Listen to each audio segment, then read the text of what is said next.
दोस्तों, सोचो, अगर तुम एक ऐसी जगह फंस जाओ जहां से बाहर निकलने का रास्ता ही नहीं हो, जहां हर बार जब तुम मरने वाले होते हो, समय वापस उसी मोड़ पर आ जाए जहां से तुमने शुरू किया था और तुम्हें सब कुछ फिर से जीना पड़े, लेकिन उसी डर के साथ, उसी जंगल के अंधेरे के साथ, बार बार बार बार बार बार। यही है संभावम अध्यायम ओन्नू की कहानी, एक ऐसी मलयालम थ्रिलर फिल्म जो 2026 में आई और दिमाग को हिलाकर रख देती है।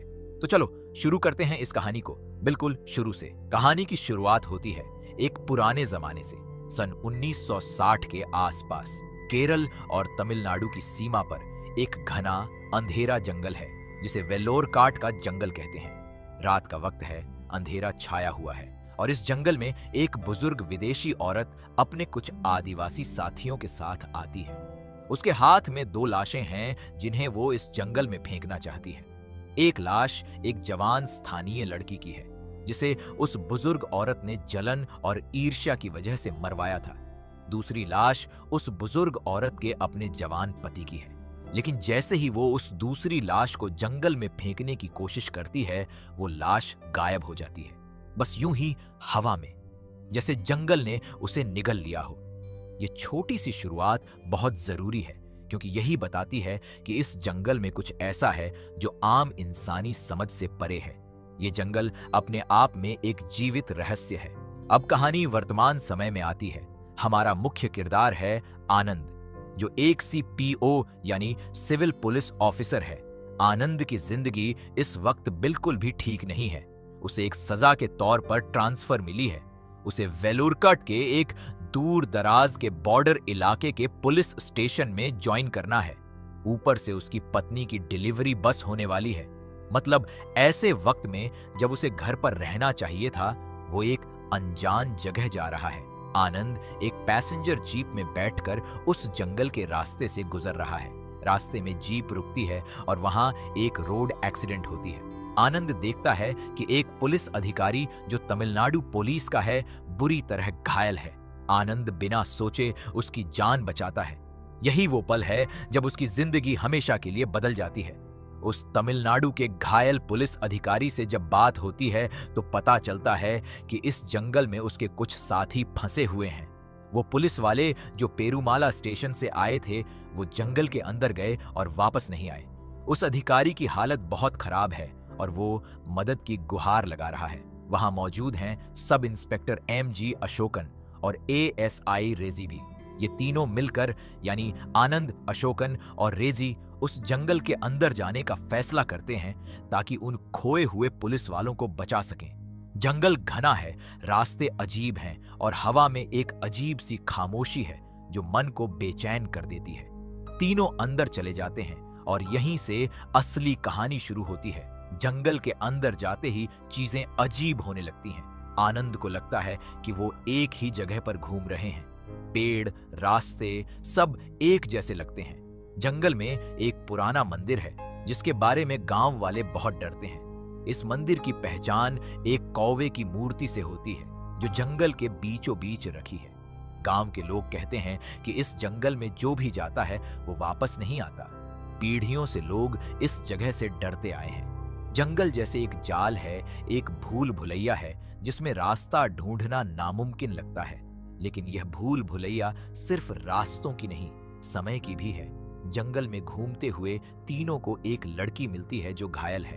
वो लड़की बहुत अजीब बातें करती है। वो कहती है कि आनंद उसके पिता हैं। आनंद हैरान रह जाता है क्योंकि वो इस लड़की को जानता ही नहीं। लेकिन यह एक संकेत है कि इस जंगल में समय सीधा नहीं चलता। यहाँ अलग अलग समय के लोग एक साथ मिल सकते हैं। कहानी में धीरे धीरे यह खुलता है कि इस जंगल में एक सुपर नेचुरल शक्ति है, एक वन देवता जो इस जंगल का स्वामी है और जो समय को नियंत्रित करता है। जो कोई भी इस जंगल में गलत इरादे से आता है या जो इस जंगल के नियमों को तोड़ता है, वो यहाँ के टाइम लूप में फंस जाता है। टाइम लूप का मतलब ये है कि एक ही घटना बार बार दोहराई जाती है, जैसे एक चक्र है जो घूमता रहता है। अगर आनंद जंगल में कुछ होने से पहले जीवित बचता है तो समय उसे वापस उसी शुरुआत पर ले आता है। वो फिर से उसी जगह होता है, उसी रात में, उसी जंगल में। लेकिन इस बार उसे याद रहता है कि पिछली बार क्या हुआ था। यह लूप बार बार चलती है। आनंद पहले तो घबरा जाता है क्योंकि वो समझ नहीं पाता कि यह हो क्या रहा है। हर बार जब कुछ बुरा होने वाला होता है, वो फिर से शुरुआत में आ जाता है, जैसे जिंदगी का रिवाइंड बटन दब जाए। लेकिन धीरे धीरे आनंद इस लूप को समझने लगता है। जंगल में 4 अलग अलग टाइमलाइंस हैं। इसका मतलब है कि एक ही जगह पर अलग अलग समय के लोग मौजूद हैं। कोई 1960 के दशक में जीता है, कोई बाद में आया, कोई और भी बाद में आया, और आनंद सबसे आखिर में। ये सब लोग इस जंगल के लूप में फंसे हुए हैं। हर टाइमलाइन के लोगों की अपनी कहानी है। कुछ लोग ऐसे हैं जो बरसों से इस लूप में हैं और रास्ता ढूंढने की कोशिश कर रहे हैं। उनकी आंखों में एक थकान है, एक गहरी उदासी है जो बताती है कि वो कितने लंबे समय से यहां फंसे हैं। आनंद जब इन लोगों से मिलता है तो उसे एहसास होता है कि यह कोई मामूली रहस्य नहीं है। कहानी का सबसे रोचक हिस्सा तब आता है जब आनंद को समझ में आता है कि यह लूप कैसे काम करती है। जंगल में एक स्पेसिफिक पैटर्न है। हर लूप के शुरू और खत्म होने का एक तरीका है। वन देवता यानी जंगल की अलौकिक शक्ति हर उस इंसान को यहां रोक लेती है जो गलत काम करने आया हो या जिसके कारण किसी निर्दोष को नुकसान हुआ हो। यह जंगल एक तरह का प्रिजन है, लेकिन सुपरनैचुरल प्रिजन, जहां सजा यह है कि तुम अनंत काल तक उसी डर में जीते रहो। जो लोग यहां हैं उनमें से कुछ ऐसे हैं जिन्होंने किसी के साथ गलत किया था। उन्हें यह जंगल सजा दे रहा है, लेकिन आनंद निर्दोष है। वो तो बस अपना काम कर रहा था, किसी की जान बचा रहा था। आनंद अब लूप को तोड़ने के लिए सोचने लगता है। वो अपने दिमाग का इस्तेमाल करता है। हर बार जब लूप रीस्टार्ट होती है, वो नई जानकारी लेकर आता है जो उसे पिछली लूप में मिली थी। वो यह समझता है कि कौन से कदम उठाने से चीजें बदलती हैं और कौन से कदम गलत हैं। ये ठीक उसी तरह है जैसे एक वीडियो गेम में तुम एक लेवल बार बार खेलो, हर बार कुछ नया सीखो और आगे बढ़ो। आनंद भी यही करता है। वो लूप दर लूप हर बार कुछ नया खोजता है। अशोकान और रेजी के साथ उसके रिश्ते भी बदलते हैं। रेजी एक ऐसा किरदार है जिसके अंदर बहुत गुस्सा है, वो टेम्पर खो देता है। अशोकन ज्यादा सपोर्टिव है। तीनों मिलकर इस लूप से बाहर निकलने की कोशिश करते हैं। फिल्म का इंटरवल ट्विस्ट बहुत जोरदार है। ये वो पल है जब पूरी कहानी का रुख बदल जाता है। आनंद को पता चलता है कि इस जंगल में जो लूप चल रही है वो सिर्फ उन लोगों को ट्रैप नहीं कर रही जो गलती करते हैं, बल्कि वो हर उस इंसान को रोक लेती है जो इस जंगल के रहस्य के बहुत करीब आ जाता है। यानी अब वो जितना ज्यादा जानने की कोशिश करेगा, उतना ज्यादा यह जंगल उसे अपने अंदर खींचता जाएगा। इंटरवल पर यह रेवलेशन इतना अच्छे से सेटअप किया गया है कि दर्शक सीट पर बैठे बैठे चौंक जाते हैं। वो पल जब आनंद को पहली बार यह समझ में आता है कि वो एक टाइम लूप में है, वो सीन बहुत ही शानदार तरीके से फिल्माया गया है। दूसरे हाफ में कहानी और गहरी हो जाती है। जंगल में एक और रहस्यमय किरदार है जिसका नाम है कुरियाचन। कुरियाचन एक ऐसा इंसान है जो बहुत पहले इस जंगल में आया था और कभी वापस नहीं गया। वो इस जंगल का हिस्सा बन गया है। उसके बारे में गांव वालों में तरह तरह की कहानियां में हैं।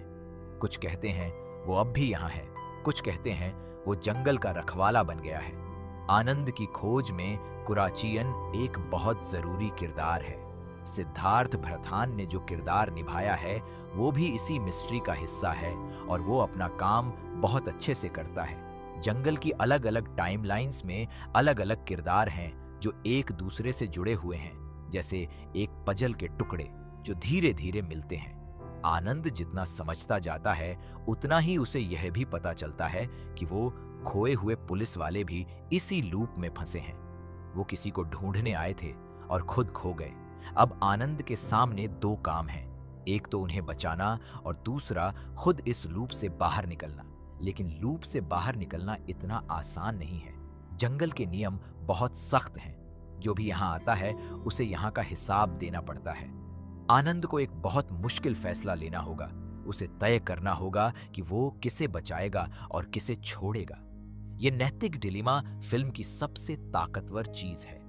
फिल्म में एक साइने बोर्ड है जिस पर एक हिरण की तस्वीर बनी है। ये हिरण की तस्वीर बार बार दिखाई देती है जंगल में। ये एक सिंबॉलिक एलिमेंट है जो टाइम लूप के साथ जुड़ा हुआ है। हर बार जब लूप शुरू होती है, ये तस्वीर वहां होती है। ये एक रिमाइंडर की तरह है कि कुछ चीजें बदलती नहीं, चाहे कितनी बार भी लूप चले। इसी तरह घायल लड़की जो आनंद को अपना पिता कहती है, वो भी हर लूप में दिखती है। ये सब सिंबॉलिक एलिमेंट्स मिलकर एक बहुत ही इंटरेस्टिंग दुनिया बनाते हैं, जहां समय एक सीधी रेखा नहीं बल्कि एक गोल चक्र है। जंगल की सिनेमेटोग्राफी बहुत कमाल की है। नवीन जोसे ने कैमरा का इस्तेमाल इस तरह किया है कि दर्शक को वाकई में उस जंगल में होने का एहसास होता है। हरे हरे पेड़, घनी छाया और उनके बीच से छनती रोशनी, ये सब मिलकर एक ऐसा माहौल बनाते हैं जो खूबसूरत भी है और डरावना भी। जंगल का साउंड डिजाइन भी बहुत अच्छा है। पत्तों की सरसराहट, पक्षियों की अजीब आवाजें और कभी कभी एक गहरी अजीब सी खामोशी जो रूह में उतर जाती है। गॉडविन थॉमस का म्यूजिक भी फिल्म के माहौल को और गहरा बनाता है। आस्कर अली ने आनंद का किरदार ठीक ठाक निभाया है। उनका परफॉर्मेंस इतना थिएट्रिकल नहीं है जितना कुछ बड़े सितारे करते हैं, जो एक्चुअली इस फिल्म के लिए सही है, क्योंकि यह एक रियल इंसान की कहानी है जो एक असंभव सिचुएशन में फंस गया है। विनीत कुमार का रेजी एक ऐसा किरदार है जिसमें बहुत पोटेंशियल है। उसका गुस्सा, उसकी फ्रस्ट्रेशन, ये सब बताता है कि इस जंगल में रहना किसी को भी तोड़ सकता है। असीम जमाल का अशोकान थोड़ा ज्यादा ड्रामेटिक लगता है कुछ सीन्स में, लेकिन ओवरऑल वो भी स्टोरी को आगे बढ़ाते हैं। फिल्म का क्लाइमैक्स बहुत ही थॉटफुली लिखा गया है। आनंद आखिरकार ये समझ जाता है कि इस लूप को तोड़ने के लिए क्या करना होगा। उसे जंगल के उस पुराने रहस्य को सुलझाना होगा जो सन 1960 में उस बुजुर्ग विदेशी औरत के साथ शुरू हुआ था। जो गलत हुआ था उसका हिसाब अभी तक बाकी है। वो जवान लड़की जो मारी गई थी, उसका इंसाफ अभी तक नहीं हुआ। और यही वो बात है जिसकी वजह से यह जंगल, यह वन देवता सबको रोके हुए है। जब तक वो पुराना हिसाब नहीं होगा, यह लूप नहीं टूटेगी। आनंद जब यह पहेली बूझता है तो वो एक बहुत बड़ा कदम उठाता है। वो उन सब लोगों तक पहुंचने की कोशिश करता है जो अलग अलग टाइमलाइंस में फंसे हैं। उन्हें एक साथ काम करना होगा। यह आसान नहीं है, क्योंकि अलग अलग टाइमलाइंस के लोग एक दूसरे को क्लियरली नहीं देख सकते। वो बस एक दूसरे के वजूद को महसूस कर सकते हैं। लेकिन आनंद का दिमाग और उसकी जिद इसे मुमकिन बनाती है। जंगल में वो उन्हें एक संकेत भेजता है और धीरे धीरे सब लोग मिलकर उस पुराने हिसाब को चुकाने की कोशिश करते हैं। क्लाइमैक्स में एक और बड़ा ट्विस्ट आता है जो फिर से दर्शकों को चौंका देता है। जिस इंसान को आनंद ने पूरी फिल्म में हीरो मान रखा था, वो उतना सिंपल नहीं निकलता। जिस इंसान को विलन समझा, उसकी भी एक पूरी कहानी है। जंगल में हर किसी का एक अपना सच है। यह फिल्म बताती है कि गुड और ईविल उतने सिंपल नहीं होते जितना हम सोचते हैं। हर इंसान की अपनी मजबूरी होती है, अपनी परिस्थिति होती है। जंगल इन सब को एक साथ रखकर देखता है और अपना फैसला सुनाता है। आखिरकार जब लूप टूटती है और जब आनंद जंगल से बाहर निकलता है, तो जो दुनिया उसे मिलती है वो थोड़ी बदली हुई है। कुछ लोग जो पहले नहीं थे अब हैं, कुछ लोग जो पहले थे अब नहीं हैं। ये एंडिंग इतनी नीट नहीं है कि सब ठीक हो गया, बल्कि यह एक रियलिस्टिक एंडिंग है जो बताती है कि जब तुम टाइम के साथ खेलते हो तो कॉन्सिक्वेंसेस होते हैं। फिल्म का आखिरी सीन एक ऐसी झलक देता है जो बताती है कि कहानी खत्म नहीं हुई है। संभवम अध्यायम ओन्नु यानी चैप्टर 1 और अगला चैप्टर अभी बाकी है।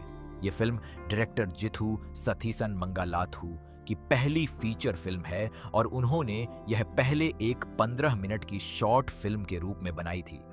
उस शॉर्ट फिल्म को बहुत तारीफ मिली थी। फिर उन्होंने उसी कॉन्सेप्ट को एक पूरी फिल्म में बदला। पहला हाफ कहानी को सेटअप करने में लगता है, दूसरा हाफ उस कॉन्सेप्ट को एक्सप्लोर करता है। फिल्म की कुल लेंथ करीब 2 घंटे 9 मिनट है। यह फिल्म 6 मार्च 2026 को थिएटर्स में आई और 15 अप्रैल 2026 को जियो हॉटस्टार पर स्ट्रीमिंग शुरू हो गई है। हिंदी, तमिल, तेलुगु और कन्नड़ सहित 5 भाषाओं में। ये फिल्म उन लोगों के लिए परफेक्ट है जो डार्क, एज ऑफ टुमारो या ट्रायंगल जैसी टाइम लूप फिल्में देखना पसंद करते हैं। मलयालम सिनेमा में इस तरह की कोशिश बहुत कम हुई है और यही इस फिल्म को खास बनाता है। इसमें हॉलीवुड जैसी बजट नहीं है, कोई बड़ा स्टार नहीं है, लेकिन एक बेहतरीन आइडिया है और उसे बहुत हिम्मत और मेहनत से स्क्रीन पर उतारा गया है। जंगल का वो माहौल, वो अंधेरा, वो लूप का डर, यह सब मिलकर एक ऐसी फिल्म बनाते हैं जो देखने के बाद दिमाग में घूमती रहती है। अगर तुम एक ऐसी फिल्म देखना चाहते हो जो सोचने पर मजबूर करे, जो तुम्हें स्क्रीन से चिपका कर रखे और जो एंडिंग के बाद भी तुम्हारे दिमाग में सवाल छोड़ जाए, तो संभवम अध्याय 19 जरूर देखो। यह एक ऐसी फिल्म है जो मलयालम सिनेमा की नई पीढ़ी की ताकत को दिखाती है, एक ऐसी पीढ़ी जो डरती नहीं, जो नए रास्ते बनाती है, जो कहती है कि हम भी कुछ अलग कर सकते हैं। अगर यह वीडियो अच्छा लगा तो लाइक करो, चैनल को सब्सक्राइब करो और बेल आइकन दबाना मत भूलना, ताकि हर नई वीडियो की नोटिफिकेशन तुम्हें सबसे पहले मिले।